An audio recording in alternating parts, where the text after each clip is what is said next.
देखा है कि रिसेंट जब चीफ मिनिस्टर्स कॉन्क्लेव हुआ गया था, वहाँ में प्राइम मिनिस्टर ने एक ट्वीट किया है जहाँ उन्होंने लिखा है कि अगर चाइल्ड मैरिज का अब लोग बहुत पॉलिसी यूज़ करता है, but Assam has taken a child marriage policy one of the best policy. और अगर देखा जाए which one is being called as a child marriage to ban it as one of the best policy is through Nijut Moina, जहाँ Nijut Moina scheme के द्वारा most of the children female are being given an amount of 1000 per month in higher secondary. ये higher secondary में पढ़ने के लिए उनको 1000 दिया जाता है, जहाँ बहुत सारे लोग ने सोचा है कि उनको शादी नहीं करके ये पढ़ने का है। The concept was of a child marriage, but जब हम लोग ने दिया है, मुख्यमंत्री honourable chief minister Hemant Bishwa Sharma ने जब स्टार्ट किया है, उनका माइंड में ये था कि all girl child should study. और गर्ल चाइल्ड जब बोलता है तो बहुत it is an inclusive of all the girl child, और गर्ल चाइल्ड को पढ़ाने के लिए बहुत सारा हमारा आसाम में एक चुनौती जैसे हो गया है। और अभी अगर देखा जाए तो कॉलेज का admission process of the girls had already increase. So ये इंक्रीज होने की वजह से it is a scheme which allows that आपको 1000 सिर्फ नहीं दे रहा है, यहाँ में एक क्राइटेरिया भी है कि अगर आप पढ़ते जाए तो आपको शादी नहीं करना है, अब सिर्फ पढ़ाई करना है। अब पढ़ाई करना है, कब तक पढ़ाई करना है? आपको ग्रेजुएशन तक पढ़ाई करना है, वहाँ में 1250 रुपीज़ मिलेगा। एस यू अपग्रेडेड आपको ये भी मिल के जा रहा है, आपको पैसा भी ऊपर होके जा रहा है। फाइनली जब आप MA करेंगे, पोस्ट ग्रेजुएट करेंगे, तब आपको amount also increases, but the policy also says that आप उस टाइम में आप शादी भी कर सकता है and then you can still continue. लेकिन in from higher secondary till graduate there is a lab saying that you will be able to study and the government will see that आप लोग शादी ना करें। That stops the child marriage, of especially the female child marriage, and this is one of the best policy which the honorable prime minister had mentioned it। और ये गौरव का बात कैसे नहीं हो सकता है जब हम असम सरकार के द्वारा ये निजुत मोइना जब करवाया है।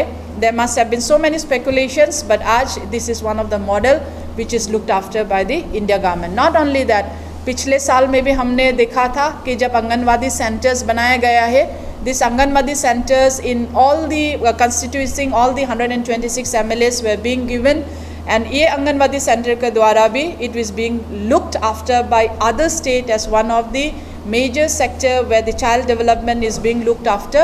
So these are some of the major, I just want to flag it off, एक child development and in terms of education जहाँ असम सरकार बहुत ही अच्छा से कर रहा है। There are many more also where बहुत awards मिला है, लेकिन I will not be mentioning all those awards now, but this is for the reference to all the through Barpeta आप लोग सब आए हैं in the press media। I'm very grateful and thankful कि आप लोग ने इतना पेशेंस रखा है from our end that हम लोग ने एक दो बार पूरा जनता को बताने के लिए। टू द ईस्ट अगर देखा जाए तो पहला में बहुत सारा इंसर्जेंसी था, लेकिन one of the insurgency that has been decline in the north east is usually 64%। वो बहुत बड़ा परसेंट है, और ज़्यादा से ज़्यादा इसमें इम्पोर्टेंस अगर हम लोग इंसर्जेंसी में देखा जाए तो Manipur was one of the most affected, but in some of the areas in AFSPA has also been withdrawn.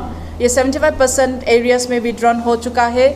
Peace accords had been done with most of the groups, with the Bodo in 2020, NLFT, Karbi, Naga, some of the tribal groups, DNLA, Alpha is there, NLFT is there, ATTF is there, और सभी का साथ में इस peace accords में अभी भारत सरकार along with an MOU with the state government also बहुत ही अच्छा से काम हो रहा है। Under Mission Organic Value Chain Development, यहाँ this is another one जहाँ हम लोग बहुत ही गौरव कर सकता है। 434 फार्मर्स प्रोड्यूसर्स ऑर्गेनाइजेशन फॉर्म्ड हो चुका है, covering 1.73 lakh hectares and benefiting 2.1 lakh farmers. इसमें बहुत सारा यूथ लोग ने जोड़ा है खुद को in terms of farmer producer organisation form करके। 10 ग्रीन फील्ड एयरपोर्ट्स बिल्ट हुआ है last 11 years, and north east में 44,859 करोड़ वर्थ 3,613 प्रोजेक्ट्स अप्रूव हो चुका है करता है, and they are doing it up to the exceptional marks। हम सब बहुत गौरव है even for the lady who had architect the Chenab Bridge and make it a dream come true in being one of the highest one। India's technology अगर देखा जाए तो बहुत सारा हमारा सैटेलाइट्स लॉन्च हुआ है, 104 नंबर्स ऑफ सैटेलाइट्स। इसमें private rocket Vikram S in a single mission, ये सबसे नया रिकॉर्ड है। डायरेक्ट बेनिफिट अगर डिसबर्स्ड हुआ है तो टेक्नोलॉजी का हिसाब में अगर देखा जाए 44 lakh crore has been disbursed through direct DBT and 3.4 lakh crore have been saved by eliminating many of the frauds. Panchayat को अब ब्रॉडबैंड कर दिया है, 5G आ चुका है। डिस्ट्रिक्ट्स 22 मंथ्स में 2.14 लाख ग्राम पंचायत को कनेक्ट किया है। सो 22 मंथ्स अगर पकड़ा जाए तो it is 12 into 12 is 24, that means only in a span of 2 years आप देखेंगे तो ग्राम पंचायत को कनेक्टेड किया गया है थ्रू 5G। इंटरनेट कनेक्शंस रोज हो गया है, it's not about 100, it's not about 200, it's 285%, जहां 25.5 करोड़ इन 214 था उसको 97 करोड़ हो गया है till June 2024। So this is how the internet connections are being made it all over throughout the state of the country. बहुत गाँव में भी अगर जाता है तो आदमी को ये देख के अच्छा लगता है कि किसी का पॉकेट में अभी पैसा ढूंढना नहीं पड़ता है। अगर आपका मोबाइल है तो कहीं व्यापारी भी, अगर छोटा मोटा बिजनेस भी है, कहीं स्ट्रीट वेंडर भी है, या कहीं एक दुखिया औरत भी अगर उनको बाज़ार में कुछ बिक्री करने का लिए देखा जाए, गांव में अगर जाए तो उनका पास में भी एक QR कोड होता है where we can find it. This we have never thought of it, हम लोग ने कभी नहीं सोचा है। अगर हो भी गया है तो हमने सोचा है कि सिर्फ ये मेट्रो में होगा, और अगर होगा ही तो हमने सोचा है कि सिर्फ हमारा टाउन्स में होगा, सिटीज़ में होगा। हमने कभी अनुभव भी नहीं किया है कि ये गांव पे होगा। लेकिन ये मोदी जी का एक सपना था कि सब everybody has to be empowered through technology, और ये technology one of the best examples है। जहाँ अगर आप असम के भी कभी गाँव में कोना गाँव में अगर जाएँ तो आप ये देख सकते हैं कि there is a QR code in every village, और वो QR कोड से आप लोग बहुत ही सुविधा मिलता है। बड़ी कहानी, ये हिस्ट्री में कभी नहीं हुआ था जब टेररिस्ट ने टूरिस्ट को अटैक किया है। लेकिन नरेंद्र मोदी जी ने ऐसे सोचा है कि उसका कैसे मुंह तोड़ जवाब दे। उन्होंने सोचा है कि कुछ करें so that the world recognises India and not to move any more towards the tourist. ऐसे करके टेररिस्ट सबको सबक सिखाना था। भारत के हिसाब से उन्होंने बहुत अच्छे तरह से सोचा है। जब ऑपरेशन सिंदूर का नाम दिया गया है, और सिर्फ नाम नहीं, वहाँ पे जिसने लीड किया है, एक था हमारा कुरैशी और एक था Bhumika Singh. They were one of the pioneer, women pioneer, जो जाके पाकिस्तानी लोग को ऐसे अटैक किया है, where we are very much proud of both the ladies. 11 साल का वजह में आज का तारीख भी अगर हमारा प्रधानमंत्री को देखे तो प्रधानमंत्री G7 के लिए आज कनाडा पे है। 3 कंट्रीज़ परसों से वो जा चुके हैं।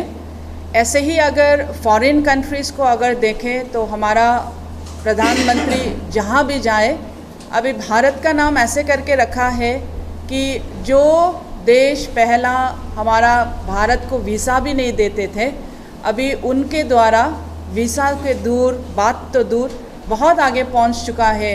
जो कंट्री भी अगर निमंत्रण करना चाहते हैं किसी कंट्री को तो पहला नाम आता है Bharat. One of the south Asian countries होने के वजह से in all the developed Nations में जैसे आगे लेके जाना है, हमारा प्रधानमंत्री ने ऐसे काम किया है 11 साल में। हम सबको बहुत गौरव है, खाली गौरव नहीं, हम सबको भी सीखना भी चाहिए कि ये ट्रेंड कैसे उन्होंने किया है और कैसे आगे लेके जा सकता है। बहुत ही डेवलपमेंट अगर देखा जाए इन टर्म्स ऑफ किसी सेक्टर्स को नहीं छोड़ा है, एक भी सेक्टर्स नहीं है जहां हमारा प्रधानमंत्री ने उनके द्वारा गांव नहीं पहुंचा है। पहला टर्म का प्रधानमंत्री का अगर देखें तो उन्होंने एक ट्रांसफॉर्मेशन लेके आया है, जहां उन्होंने समझा कि हमको ये एक चेंज लेना है गवर्नमेंट में और ट्रांसपेरेंसी लेके आना है, करप्शन कम करना है, और इसी में उन्होंने डिमोनेटाइजेशन स्टार्ट किया है। One of the major factor in transforming the Indian government सोच के हिसाब से जब ट्रांसफॉर्मेशन डिमोनेटाइजेशन हो चुका है वही से स्टार्ट होता है कि कैसे आगे भारत जाए। किसी ने नहीं समझा है, हम कार्यकर्ता लोग भी नहीं समझा था कि डिमोनेटाइजेशन कब कैसे होना है। लेकिन अगर हमको याद है तो ये अक्टूबर महीना में था जब डिमोनेटाइजेशन हुआ है, and all the turnover of the economies भी चेंज आने लगा है और पब्लिक का ऊपर में भी भरोसा आ गया है। सेकेंड फेज़ ऑफ हमारा प्रधानमंत्री का देखा है कि ट्रांसफॉर्मेशन कैसे करके वो लेके आए इन टर्म्स ऑफ इंडिया को ग्रोथ करने के लिए। फॉरेन एक्सचेंजेस कैसे करना है उन्होंने बहुत ही गुरुत्व दिया है। But this third term of prime minister Narendra Modi को देखा जाए तो he had all the bilateral talks with all the foreign countries. जितना भी आप लोगों ने अगर ट्रेंड देखे तो this is one of the visionary leader जो हम लोग ने प्राइम मिनिस्टर को द्वारा नरेंद्र मोदी जी को देखा है। फर्स्ट जहाँ चेंज होना है उन्होंने वो चेंज किया। सेकेंड टर्म ऑफिस उन्होंने कैसे करके कल्चरल आगे लेके जाना है, कैसे अलग से डिपार्टमेंट गांव-गांव में कैसे pumped in money to the poorest of the poorest करना है, उनको भी उन्होंने गुरुत्व बहुत दिया है। फाइनली नाउ जब इंडिया एक स्टैंड पे आ गया है which is more of a strong hold, अभी वो फॉरेन कंट्रीज़ के साथ में बहुत ही exchanges in talks bilateral talks हो रहा है।